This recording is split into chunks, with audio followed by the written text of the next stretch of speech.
we get water pollution. Similarly, electromagnetic waves, radiation waves, they also affect the chromosomal. They also affect on the chromosome, changing to the mutation of the genes. So this is all about the physical agent. Now coming to the biological agent, this I have already dealt in detail, and the psychosocial agent. So this is about the environment. Now coming to the second topic called as risk factors. See, before going to the what is meant by risk factors, you must know why we are interested in studying the risk factors. As far as possible, many disease has got particular disease agent. When it enters, that agent enters into the body of the host of the human being, it produces disease. For example, Mycobacterium tuberculosis does that. When it enters into the body of the host, and when it cools more, Mycobacterium tuberculosis bacteria cools more, and body resistance of the patient or the host is less, then disease starts. It is very simple. But means for every disease there is a particular disease agent. But this is not known. There are few diseases where the disease agent is not known. For example, cancer, there is no disease agent. Peptic ulcer, there is no disease agent. Then the cardiovascular diseases, there is no disease agent. But we get the cardiovascular disease, we get the cancer, and we also get the what is called as mental illness.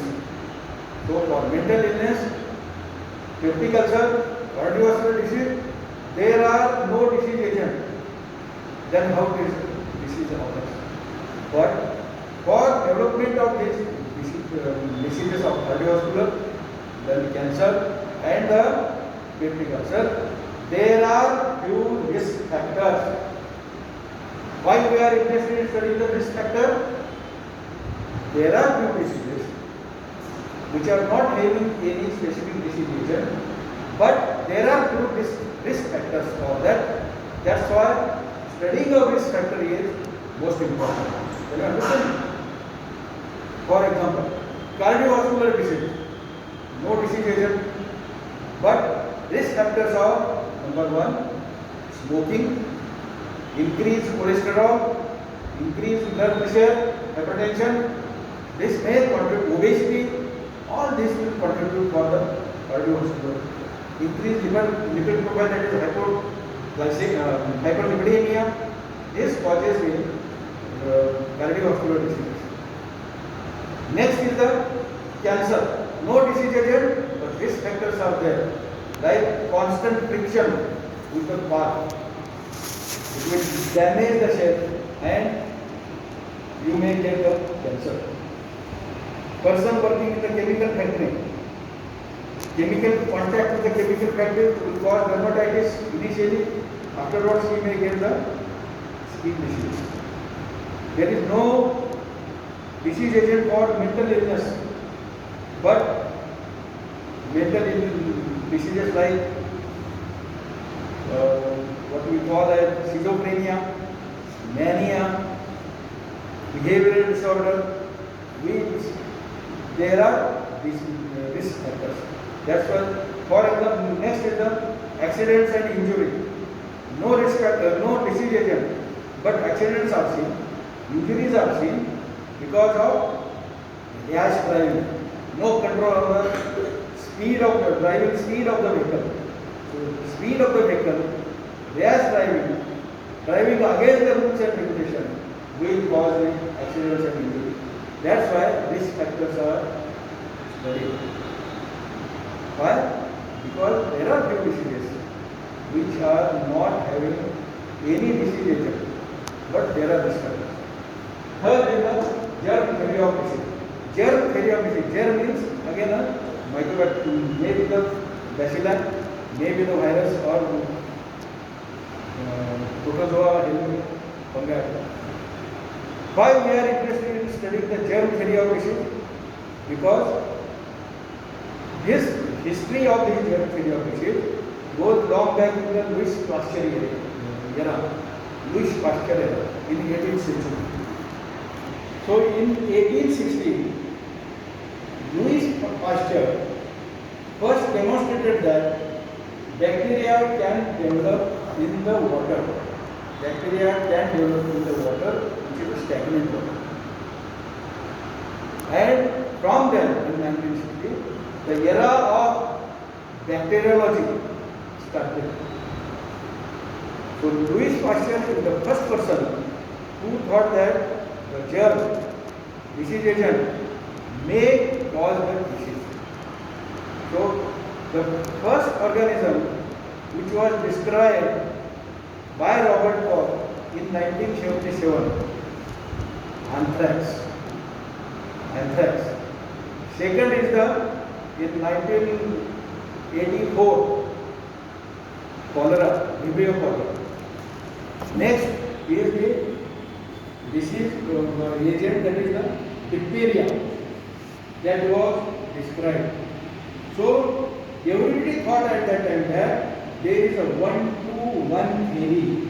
There is a 1-to-1 theory which will produce the disease. Means 1-to-1 theory means for development of a particular disease, there is a particular disease agent. One single disease agent is responsible for the development of disease. Tuberculosis, microbial tuberculosis. Diphtheria, diphtheria bacillus. So this was accepted for years together. But nowadays, this theory has been not accepted. But what is accepted is, so I was just telling you, 1-to-1 theory. This theory was not accepted nowadays. What is accepted is the multifactorial disease agent. Means there are many disease agents or disease factors contributing for the development of the any disease. So multifactorial disease agents are now, this theory is accepted nowadays. So 1-to-1 theory is not accepted today. But for example, suppose a person is suffering from the tuberculosis. How the multifactorial things comes? First factor is disease agent, microbial tuberculosis. Second factor is malnutrition. Third factor is poverty. Fourth factor is person is unable to get the better quality of the food. Fifth factor is person is staying in the slum area where the cleanliness in and around the house is not done properly. So these are the many factors. So multifactorial disease theory is accepted nowadays. So this is about the germ theory of disease. Now coming to the last topic called as iceberg phenomenon. Now what is meant by iceberg is, you take a pot, in the pot there is a water, in that the small piece of ice is kept. What is seen in the feeder diagram? What is seen is only the tip of the ice is present above the water level. Water level, demarcation of the line is that is the upper water level. Tip of the iceberg, ice is seen, and that is almost 1/3. Rest 2/3 is below the water level.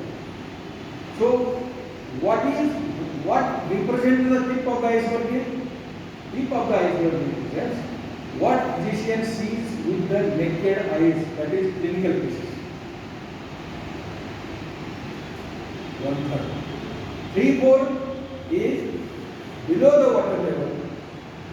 Subclinical cases, pre-symptomatic cases, asymptomatic cases, mild cases, moderate cases, they are present below the one line of demarcation. It contributes chunk of the patient. So that iceberg is base of the iceberg, 3/4 is not seen.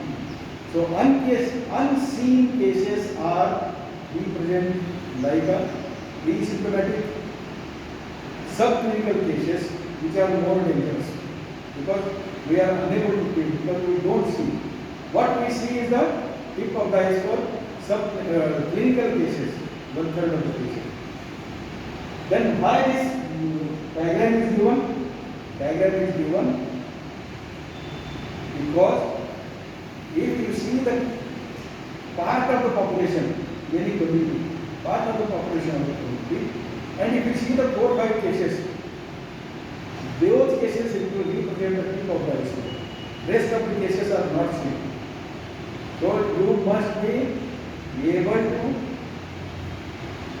follow the particular area. So even in this COVID area, what is the criteria is accepted is 3T: testing, tracing, treatment, and fourth is vaccination. Testing, tracing, treatment, and vaccination. So same thing. Why we want to trace? Because diagnosed cases are only 1/3. Seen cases. Untraced cases are, those are unseen cases. So this concludes the topic.